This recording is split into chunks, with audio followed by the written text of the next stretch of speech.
This school appears once a year, and anyone who enters gains knowledge but forgets who they are. Long ago, but not too long ago, there were whispers about a school that did not exist on any map.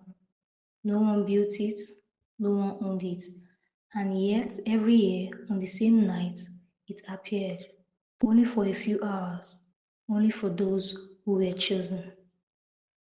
In a quiet town surrounded by fading street lights and restless winds, there lived a boy named John. John was not like the others. While other students struggled with exams, John struggled with something deeper: understanding. No matter how hard he studied, knowledge slipped through his mind like water through fingers. Teachers called him slow, friends laughed behind his back. Even his own father once sighed and said, "Maybe school is just not for you." That night, John didn't sleep. Instead, he sat by the window, staring into the darkness, wishing, just once, that he could understand everything. And that was when he heard it, a whisper, soft, cold, right behind him, saying, "If you truly want to learn, come find us." The next day, strange rumors spread through town. A girl claimed she saw a building where the old football field used to be. A boy said he heard bells ringing in the middle of the night. An old man who was present there simply shook his head and muttered, "It's back." That night, curiosity pulled John out of his house. The air felt wrong, heavy, silent. When he reached the football field, John froze, because standing there where nothing had ever stood before was a massive school.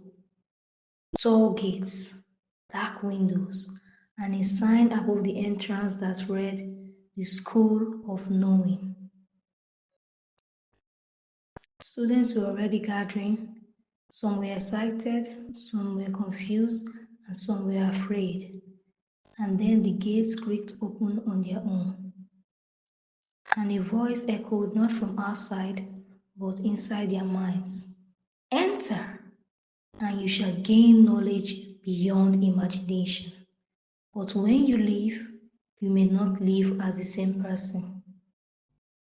Most people hesitated, but John did not. He stepped inside. The moment he crossed the gate, everything changed. The inside of the school was far bigger than it looked outside. Endless hallways stretched in every direction. Doors opened and closed on their own. Shadows moved without bodies. And the teachers, they weren't normal. Their faces were calm, too calm. Their eyes glowed faintly, and even when they spoke, their voices echoed like they came from somewhere deep underground. John was handed a book.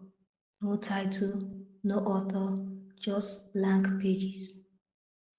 "Write what you wish to know," the teacher said.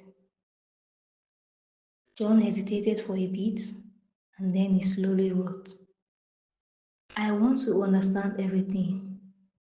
And then the moment he finished writing, the book burned. But it didn't turn to ash, it turned into knowledge. Realization crashed into him like thunder. He had entered this school before, and he had forgotten. And so the exit gate was closing, fast. If he left now, he would keep his knowledge, but lose himself again. And if he stayed, he might remember everything, or lose everything completely. The voices echoed louder. "Choose!" John clenched his fist. For the first time in his life, he didn't want knowledge. He wanted himself, and so he ran. He barely made it through the gate before it slammed shut. And then the school vanished instantly, gone, like it had never existed. John collapsed on the ground, breathing heavily. So the morning rose slowly, birds chirping, everything looking normal. At first, he smiled because he remembered his name, his family, and his life. But then, he tried to solve a simple math problem, and he couldn't. The knowledge was gone, all of it. Years passed, and John had built a quiet life as a teacher. Not brilliant, but respected. The students loved him, not because he knew everything, but because he understood struggle. But every year, on the same night, he couldn't sleep.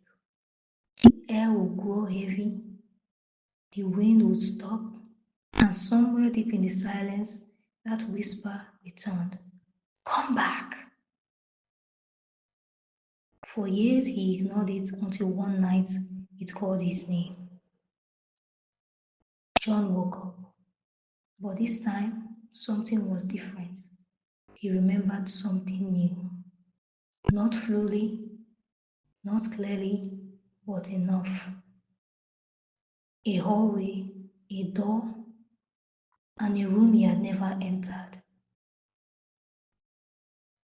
With a feeling he wasn't supposed to leave that school. That night, John did something he had sworn never to do again.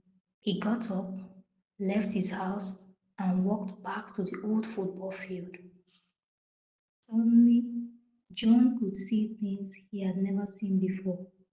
Numbers made sense, words carried hidden meanings.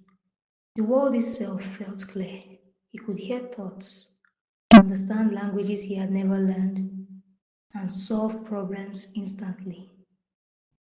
For the first time in his life, he felt powerful, and then he smiled.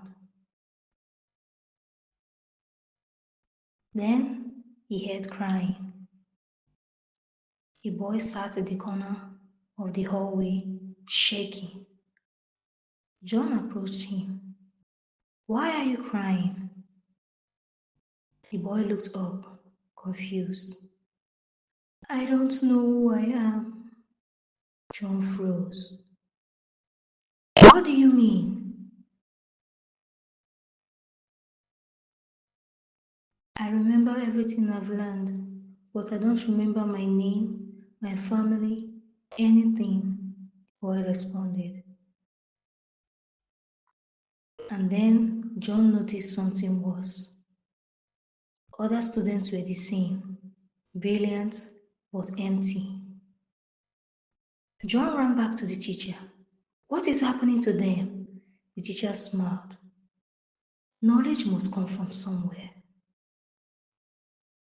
John's voice shook. From where? The teacher stepped closer. From you. And that was when it hit him. The more knowledge they gained, the more of themselves they lost. Memories, identity, and humanity. A bell rang, loud, sharp, final. Time is ending, the voice echoed. Choose! Students began rushing toward the exit, some laughing with their new intelligence, some crying, unable to remember why they were afraid. John stood still because something inside him whispered, You've been here before.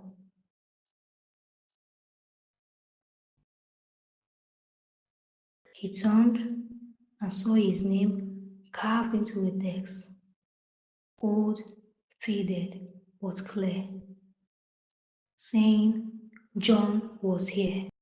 And just like before, it was there, waiting. But this time around, he wasn't alone. A small group of people stood outside the gate, quiet, watching, not curious like new students. No, these ones were different. They were aware. And so a woman stepped forward. Her voice was calm. You remember too, don't you? John was shocked. Who are you? She smiled faintly. We are the ones who escaped and didn't forget everything. This group of people called themselves the Remembered. Each of them had entered the school once or more. Each had escaped, but unlike others, they kept fragments of memory, pieces of truth, and those pieces formed something terrifying. That school, the woman said, is not giving knowledge. John's chest tightened. Then what is it doing? She looked directly at him. It's collecting something far more valuable. And before she could explain, the gates creaked open and the voice echoed again. Enter! New students began arriving behind them, laughing, curious, unaware, just like John once was. The woman turned to him. If you want answers, you have to go back in. John hesitated for a while. Fear crawled up his spine, but this time he wasn't going in for knowledge. He was going in for the truth. And so he stepped inside. The moment he entered, he felt it. The school was different, darker. The walls looked alive. He always whispered, and the teachers were watching him, not like before. This time, they recognized him. One of the teachers appeared behind him, closer than before, smiling wilder than humanly possible. John! His heart stopped. You were not meant to come back, she said. John ran, following the broken memory in his mind, left, right, down the long hallway until he found it. An old door, locked, but this time it opened. Inside the room, there were no books, no desks, no teachers, just mirrors, hundreds of them, and in each mirror, a different person, laughing, crying, living. John stepped closer, and then he realized they weren't reflections, they were memories, stolen memories. And so the voice returned, but this time it wasn't welcoming. Knowledge is not created, it is taken. John's body went cold. Every student who entered the school didn't gain knowledge. They absorbed the memories of others, and in exchange, their own memories were stolen and stored here. The teacher appeared behind him again. You are different, John. Why me? John replied. The teacher leaned closer. Because you came back. No one comes back unless something inside them still belongs to us. And suddenly, John saw something in one of the mirrors. He walked closer, slowly, fear building in his chest. And then he saw himself, not as a student, not as a visitor, but standing beside the teachers, smiling, watching new students walk in. His voice trembled. No! The teacher whispered, you were never just a student. You were one of us. And immediately the mirrors began to crack. The school began shaking, voices screaming. The remembered outside shouted, John, get out now!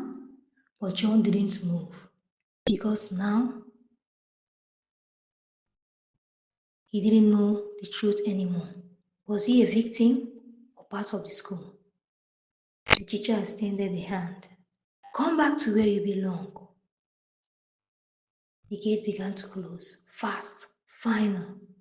And just before everything went dark, John took a step forward. If you want more stories like this, hit subscribe. The next one is even